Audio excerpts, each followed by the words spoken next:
what? Now what? Where we? Who thought we'd be farther along in all this stuff when you stepped in here today? And now we see a lot of the same stuff happening in some of these states that opened up, and it doesn't look like things are starting to calm down, does it? And as we walk into these moments, we got to realize that we have the opportunity, and I can't say this enough, you're going to hear this a lot today because this is a theme. We have an opportunity to be such a light for the gospel right now, and such a light for Christ. Every Thursday morning, I have the privilege of spending time with guys, and we've been walking through Psalms. And it's been quite a week, and it was a great week with them. But I had some interesting moments this week. All of us have a cell phone pretty much, and even if it's a flip phone or a smartphone, you count. And as we walked through it, this week was really interesting for me because as I walked through this week, I had these moments where I'd be in a conversation, and all of a sudden the person on the other side of the phone would go, Chuck, where are you? Chuck, where'd you go? Honestly, my speaker on my phone would go out. And then there were times I would call somebody, and I did this 10 times every day until I realized I would call somebody and they couldn't hear me. I'm like, what is going on my phone? I'm trying to figure out all these things. And this issue just became more and more of a problem as people kept calling me, and I'd be out in the backyard, or I'd be somewhere, my phone just would not work. Right now I feel like there are people in this room, and there are people listening at home, and there are people all over the world right now that feel like they aren't connecting with God. Because they feel like, if I had connected with God, this thing be over already. This thing, and or maybe if I act like it's over, it's going to be over, and things just keep happening. And God has our country in some very interesting moments. Maybe you cry out to God and you just feel like He doesn't hear you. And as we walk through these things, I have conversation with people, they say, Chuck, I feel like God's ignoring us. Or just doesn't care about me. And these are real feelings. It's okay to have these feelings. In fact, the whole book of Psalms was written by David and some other authors that wrote about these feelings and wrote about these moments in people's lives. We've dealt with a lot of loss over the last couple months. Our children and youth were taken out of school not realizing they were going to have the longest summer of their life. And they were going to be home. And we've seen, recently I heard about a school district that didn't even fund their busing yet. Didn't fund their busing in their school budget this year. Does that say that some schools are not going? We don't know. We don't know what's going to happen in the fall. If you were a senior or in high school or college, your graduation did not look like what you thought it would look like. I know some of you are suffering over that. Many of us worked at home or are still working at home, and I've heard some mixed reviews about that. Some of you have lost your jobs or are not quite sure your job will continue to be available because of some struggles in your company or organization. I've heard more and more of that. I have a friend that lost his job in the tech industry because they're going to move on from a certain part of technology because they've just moved past it in this season. Some of you have lost family members in this season and weren't able to be with them or comfort them before they passed away. And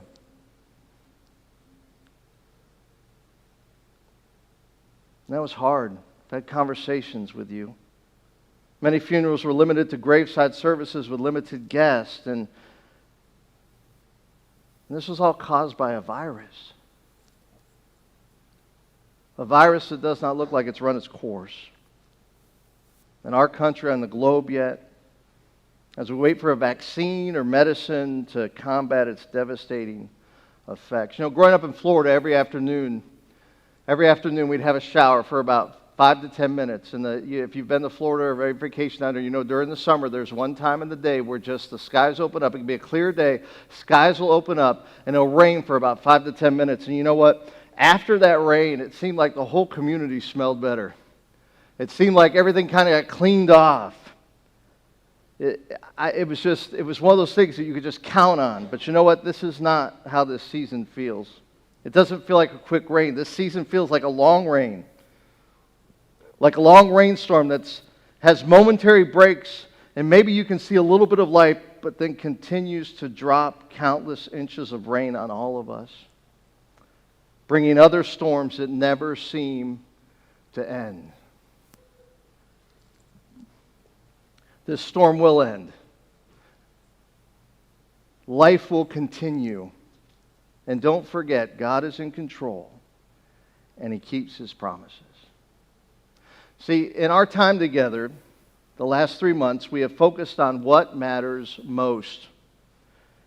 Today we're going to start a series called Now What? Rebooting After the Chaos. We really thought we might be past this chaos when we started writing this series. I guess we could call it rebooting in the middle of the chaos. What's up ahead of us? We honestly don't know, do we? But we can lament. Maybe you're familiar with that term, many are not. It just means crying out to God.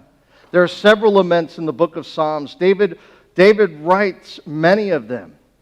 And he's crying out to God for various reasons. Sometimes they were life-threatening reasons. In fact, the other day we went through a psalm. We were studying a psalm where some of the people who have dissected the psalm believe that he was literally writing it as arrows were flying over his head in battle. Could you imagine? And then there were those moments in the dark nights of the soul, or even during the day, where there was despair deep in his soul that he knew only God could help him with. Today I want you to turn your Bibles to Psalm chapter 13. It may not be in your top 10 list of the Psalms, but my hope is that after today it may crack your list. We don't know when David wrote this psalm, but what we do know is that there were several occasions in David's life where writing this psalm would have been totally appropriate. Just jump in here with me. It's 6 short verses, excuse me. This is what it says here. Maybe your heart's here today. As most of the Psalms do, it has some direction there to the choir master. It tells us it's a Psalm of David. And he says this. He says, "How long, O Lord? Until when, O Lord? Will you forget me forever? How long will you hide your face from me? How long must I take counsel in my soul and have sorrow in my heart all the day? How long shall my enemy be exalted over me? Consider and answer me, O Lord my God. Light up my eyes, lest I sleep the sleep of death, lest my enemies say I have prevailed over him, lest my foes rejoice because I am shaken." And in verse 5, there's a but there. And what he's saying is, he says, "But as for me, I have trusted in your steadfast love. My heart shall rejoice in your salvation. I will sing to the Lord because he has dealt bountifully with me." This lament's broken into 3 different acts. The first act asks the question, "Where are you, God?" And you can follow along on this in the app. The outlines are on the app. And you can also follow it later. You can grab it on the outline sheet when you get home. But the first lament that he gets into, because there's 4 of them, he says this.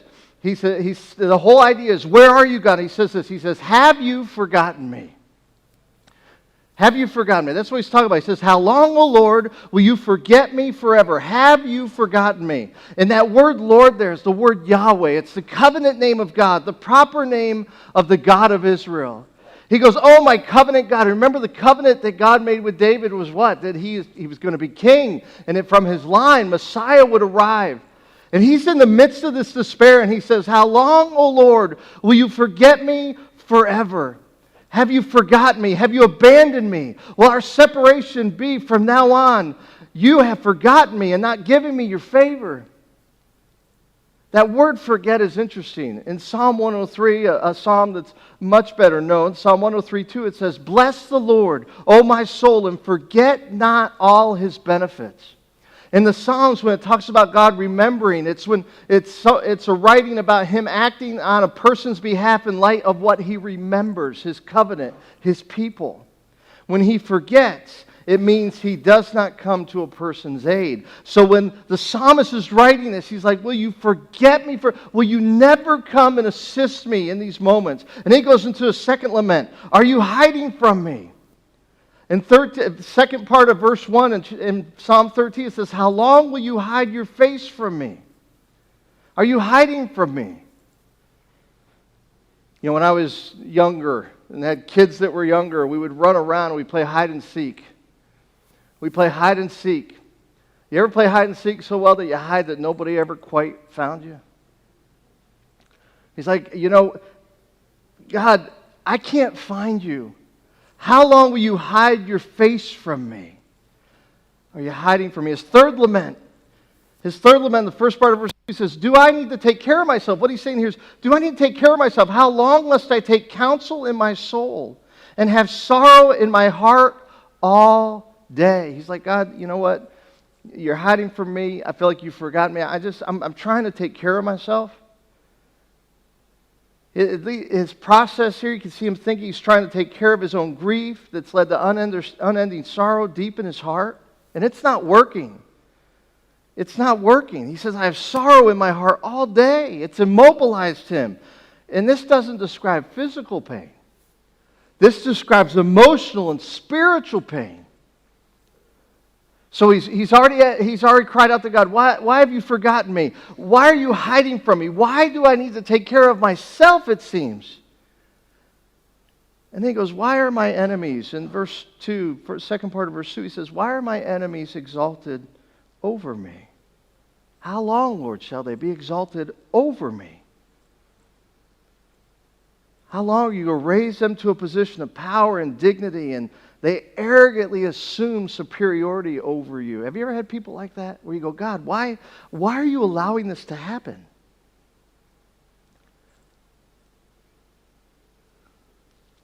And he goes in Act 2.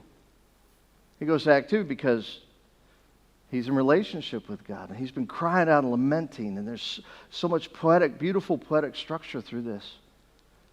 And Act 2 is a request. He says, answer me, God. He says, answer me, God. Look what he says here. His first request, move quickly, God. He gives God motivation to act. It's reasons why the prayers should be answered, all these requests. He says in the first part of verse 3, he says, consider, look, and answer me. I want an immediate action. O Lord, my God. O covenant God of Israel.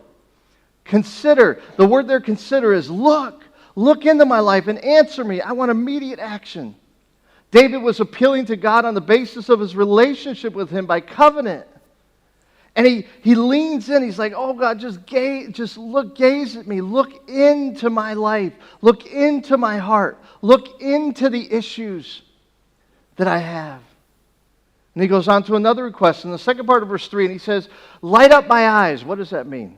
What he's saying there is he's saying, provide physical strength and moral energy for me. Cause light to shine in my eyes. Give me physical strength. You know how you look at somebody who's really healthy, who's really moving, who's really got life going, you can look in their eyes, they just sparkle. They just have that thing where you're like, man, that person's got it going on. Give me that strength. Give me that moral energy to discern wisely. Man, isn't this a season of discernment? This is such a season of discernment. You know, this is a season where we have to sit back and go, is my way the best way? Is my opinion the best opinion? Or do I need to lean into God and really discern what He's called to me in these moments? You know, I remember the first time I realized how incredibly dangerous this virus is. I was with my doctor. She was on the screen. She asked me a couple of questions, and she said, Chuck, let me be honest with you. I'm having a hard time because I've watched men your age die. And she said, do not take this lightly. I'm going to make some changes in your life right now so you don't. And I was ready to go, man. I missed you guys. I was ready, but I said, okay, we can do that. And as she started taking out her masks and stuff, and she said, this is what I wear when I'm with the people in the hospital who have COVID, and I've watched so many horrible things. And I said, you know what? Hey, can I pray with you? And man, she let me pray with her. And man, she really opened my eyes to say, hey, this stuff is serious. God used her to help me discern as your shepherd and as a leader that, man, this stuff is serious. It's not a political football to kick around. This is life and death. There are people that have gone, that have died in these moments. Over 100,000. Have we lamented? I mean, all over the world. I don't know what the number is. It's huge all over the world. How many people have died from this? Have you lamented that? Have you thought about that? Oh, God, all these families that have lost so much. Help me discern how to respond. Help me discern how to respond. Help me to discern how to respond in love. how to respond. Enlighten me. Answer me, God, in this, because my soul is not at rest. I am miserable. I'm upset. Provide me moral energy. Help me make good choices. Provide me physical strength to walk through the season, to lead my family, to be the person God has called me to be. And the third request is, help me before I die. I mean, he's just at the end of his rope, isn't he? Lest I sleep the sleep of death before I die. If you do not move, God, I will die. It will happen immediately. And he goes on, his fourth request is, lest my enemies say I have prevailed over him, lest my foes rejoice because I am shaken. What he's saying is, move or my enemies will rejoice over my demise and instability. You know, as believers in Jesus, this season may shake us, but it should not make us unstable. Amen? We should still be standing in the truth of God's Word. Standing in the truth that He is in complete control. And God is at work and He's moving and He's doing something. And He's opening doors for us as we get the opportunity to step into people's lives we may have never been able to. I never thought I'd be able to pray with my doctor. And be able to step in the lives of people and go, hey, what? With all this craziness around you, I've got an answer. His name is Jesus. Let me tell you about my relationship with Him. You know, but He's speaking in this. And He said, hey, move. My enemies are going to rejoice over my demise and instability. They're going to wreck my legacy.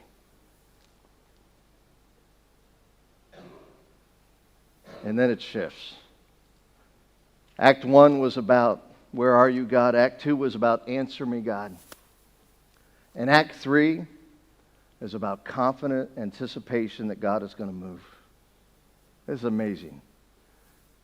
These next verses are amazing. His first declaration, it talks about why he's confident. I trust you, God. I trust you. Do you trust God? Raise your hand if you trust God today. Raise your hand at home. Yeah. Do you trust God? Good. Look what he says here. He says, but I have trusted in your steadfast love. That's loving kindness. The word is chesed, which means favor, goodness, and kindness. It's a faithful covenant love God has for His people. And there is no better source of confidence in life than God's steadfast love. And David says, you know what? I'm confident because I trust you. Have you had moments in this season as we've walked through these 3, 4, 5 months? Have you had moments in this season where you have said, God, the world is just all over the place right now, but I trust you. I have confidence, God, that you are going to do what you are going to do, and I'm going to walk in obedience and discernment and do what God has called me to do? Or are you sitting back going, I'm going to fix this. I'm going to make sure that we do this and we do this, and I'm going to get in these debates, and I'm going to do this. And no. We discern, okay, God, where have you called us to? Where have you led us to? And then we walk side by side as the people of God. The second declaration, he said, is he's joyfully anticipating his salvation. You know, his first declaration was all about the fact that he trusted God. He's confident. His second declaration is all about the fact that where I'm going with this, where it will lead me. Understand that God is going to move. And what he says here is he says, my heart shall rejoice in your salvation. My heart shall rejoice in your salvation. And what he's saying here is, I know your salvation is going to come. I know you're going to save the day. I know you're going to move. I know you're going to do it. You know, I've seen several comments and things made, and I've heard people talk where the body of Christ is having a hard time with this.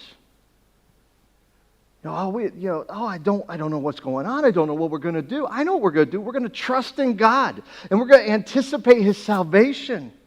And I love this. And you're doing this today. The third declaration, I will sing to the Lord because He has dealt bountifully with me. It's about how we respond. You know what David does? In the midst of everything, in the midst of the chaos in his soul, the chaos in his life, the chaos around him and the oppressors, he says, you know what? I'm going to worship you. I'm going to worship you. I'm going to rejoice over the deliverance from defeat that is on its way, because you know what, God? I look back on my life and you have dealt bountifully with me. The word there is gamal. It means to be fully and adequately supported. It means that God in every season fully supports us and deals with us adequately. So now what? What do we do next? What do we do? What do you do at home? What do you do? Can you lean into change? Because things have changed. Everybody, I hear people sometimes will say, I just want to get back to normal. You know what? I want to get back to the reality of Christ in my life, and I hope I've changed a little bit through this and understand the preciousness of life even more. Understand integrity is so important. We have to, our yays need to be yay and our nays need to be nays, right?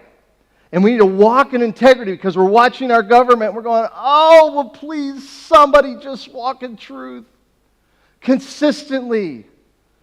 There's glimmers of it, but consistently. Can I lean into change? One time I had somebody say, Pastor Chuck, I'm too old to change. Nobody is too old to change. We lean into it. We go, okay, something's going to be different here. Change at our house, it was really interesting. I watched Will stay on his computer for 8 hours a day, like 2 or 3 days a week, doing school. That was a change. That was a change. A lot of things have changed. Man, I have become like a Zoom, I am a Zoom professional now. You guys see, I figured out how to do interviews with missionaries. We're going to continue to do it. It's going to be an awesome thing to have. I've been meeting with these guys every week, the Bible study guys. We had prayer every week and come together and pray. And we'd be on Zoom. We've been talking and laughing and we learned how to say goodbye. Yeah, everybody knows it's been on Zoom. It's hard to say goodbye. Everybody says goodbye to each other about 10 times. We don't quite know if we're being rude if we leave too early. I just got to that point, being a Zoom professional and all, I just hit end meeting. Everybody was gone. What we're doing today. I remember the first couple weeks, it was a big change because I was asked to preach my sermon all by myself. You know what the big complaint was during those weeks? One of my friends called me and said, Pastor Chuck, you're creeping us out. I said, what's going on? He said, you're acting like people are in the room. Nobody's there. Look at the camera. And we learned how to do that. Easter Sunday, God moved. We were on WJCS, the radio station around here. And got to support some local churches. Things change. Change is constant. And we just continue to lean into that. And we ask, now what, God? Now what do you have for us? Am I going to embrace change? You know what? Maybe today, and you've been so caught up in everything that your spiritual life has just suffered. Maybe today you say, hey, I'm going to reboot. You ever do that with your computer? I think I need to do it. I put on the other day and it said, you haven't backed up this computer in 1,103 days. I have, but just the computer doesn't know it. But when you reboot, what does it? It puts all the files back together and they work. You start getting things together. And in our life, when we reboot and we slow down, it's been so nice. There's been a season right now where we slow down and allow God to move.